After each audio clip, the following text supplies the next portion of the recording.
There's a danger here. Am I skeptical or am I thick? If you're skeptical, this is good.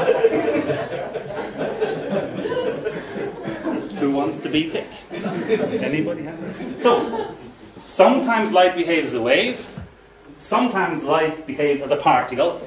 To figure that bit out, you have to get a Nobel Prize. So that immediately tells you that ain't trivial. Okay? So that's got to be a cause for skepticism.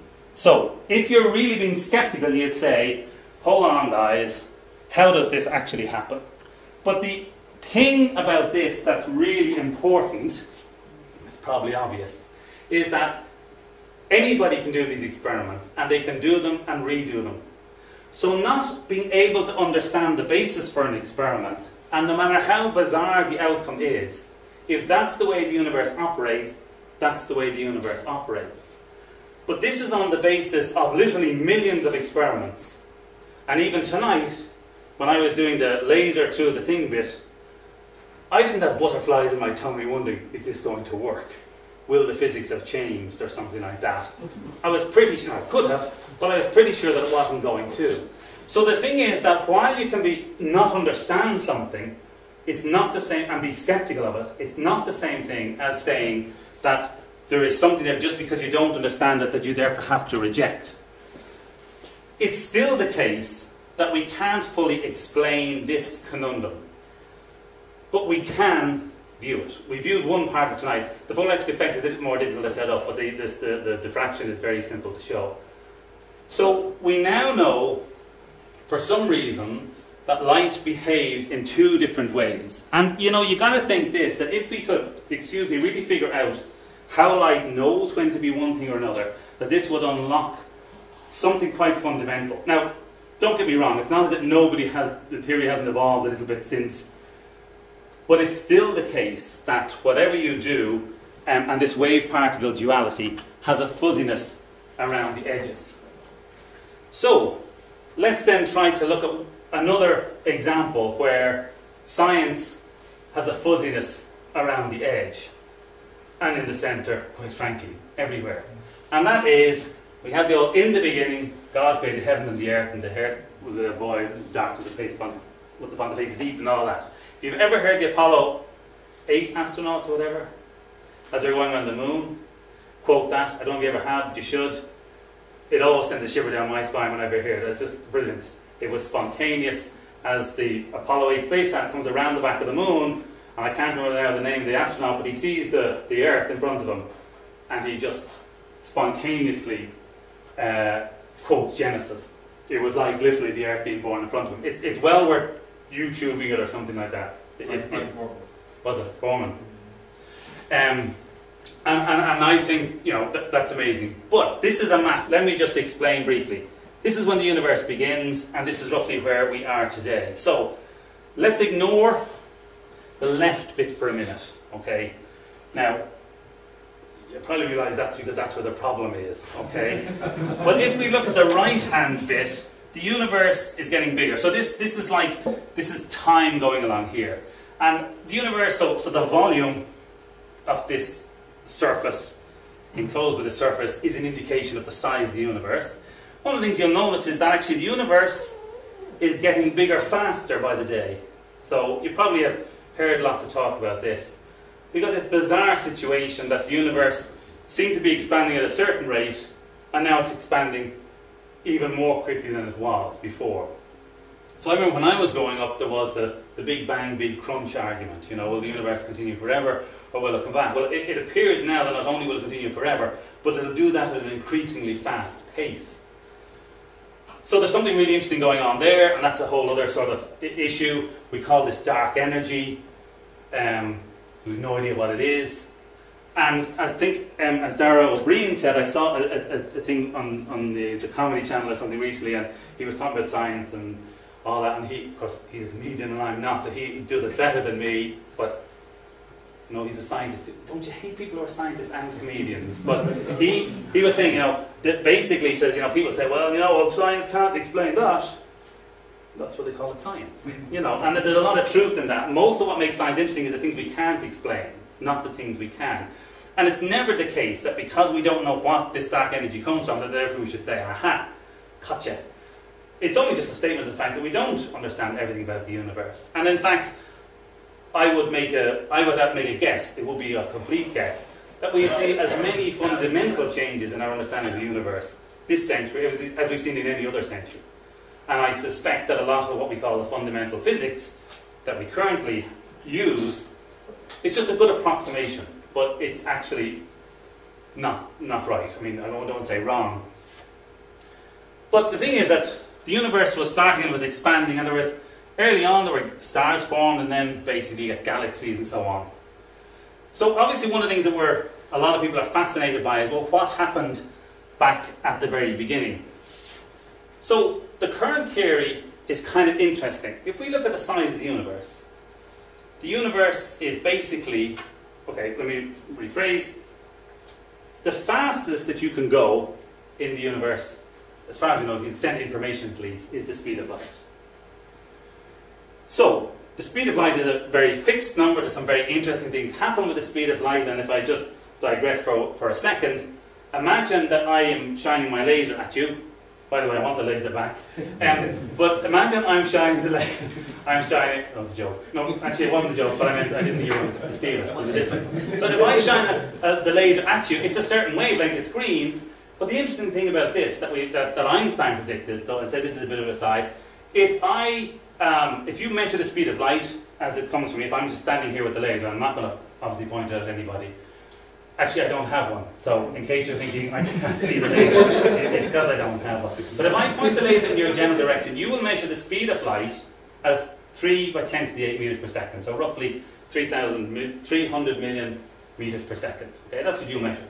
So now, suppose I run at you like that. I'll try to run more manually, but there's not enough space. If I run towards you with the laser, you'd imagine that the speed at which it's coming at you is bigger, because you've got the speed of the light plus the speed I'm running. But you don't. You still measure 3 × 10⁸.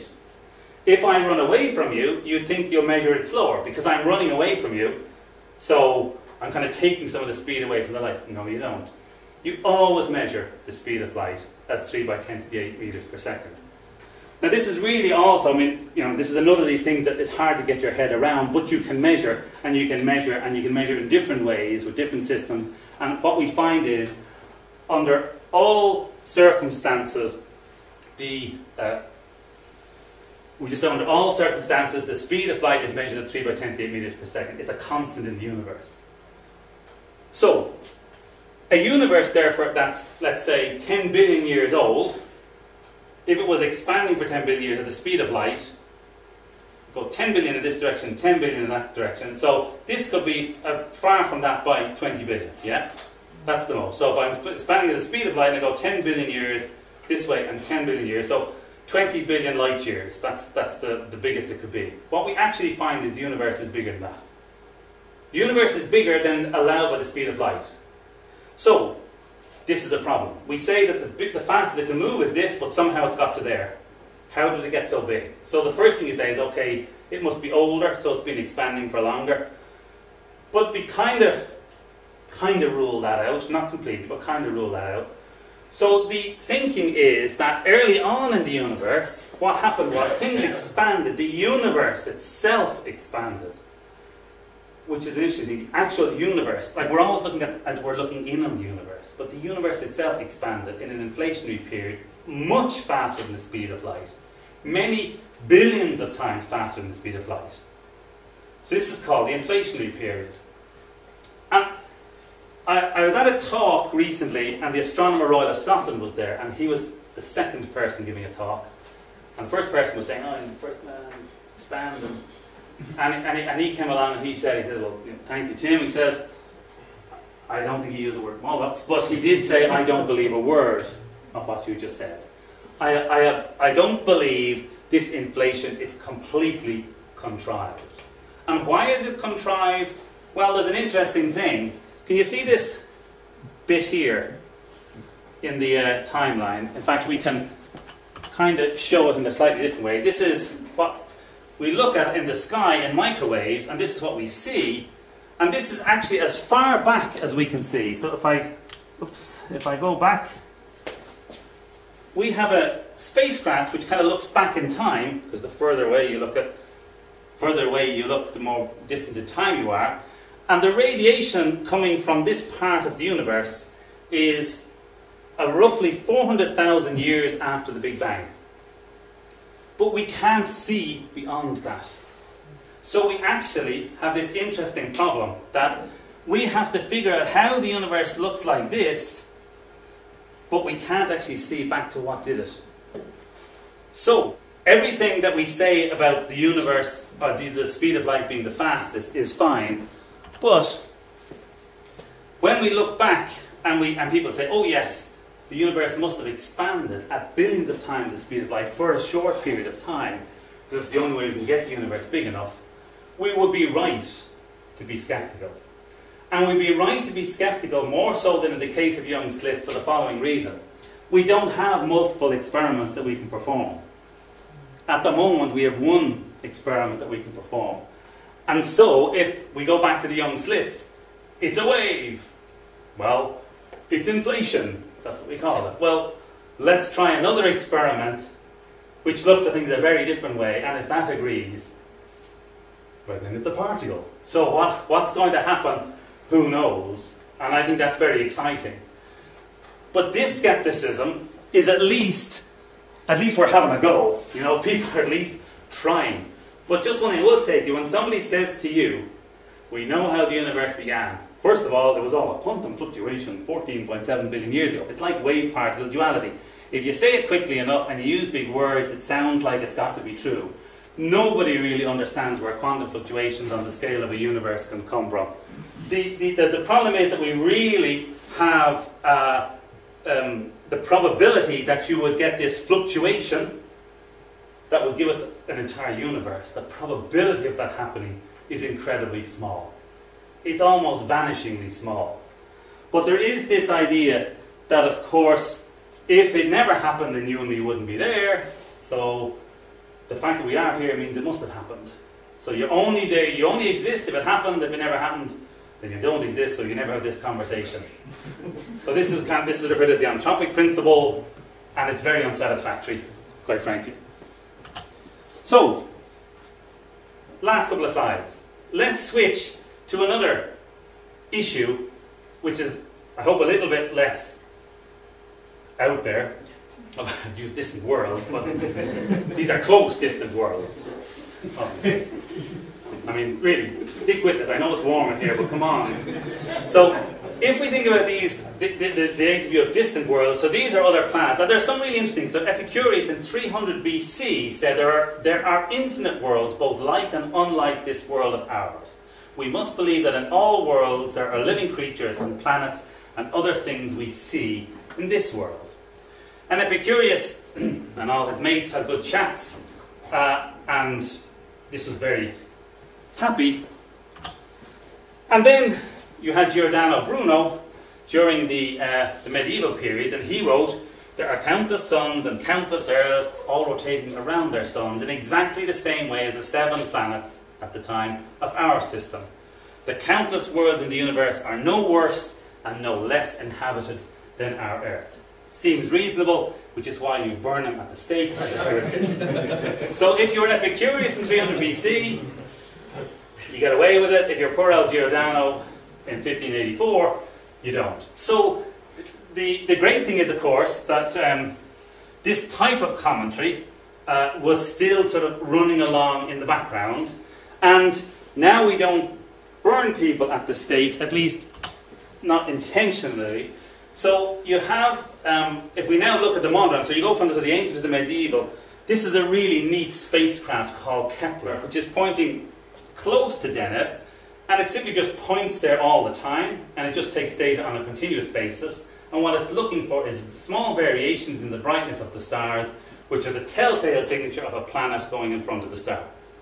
And Kepler has found 1,200 planet candidates so far. So there's roughly 2,000 candidate extrasolar planets. We're finding them everywhere. The universe is full of planets.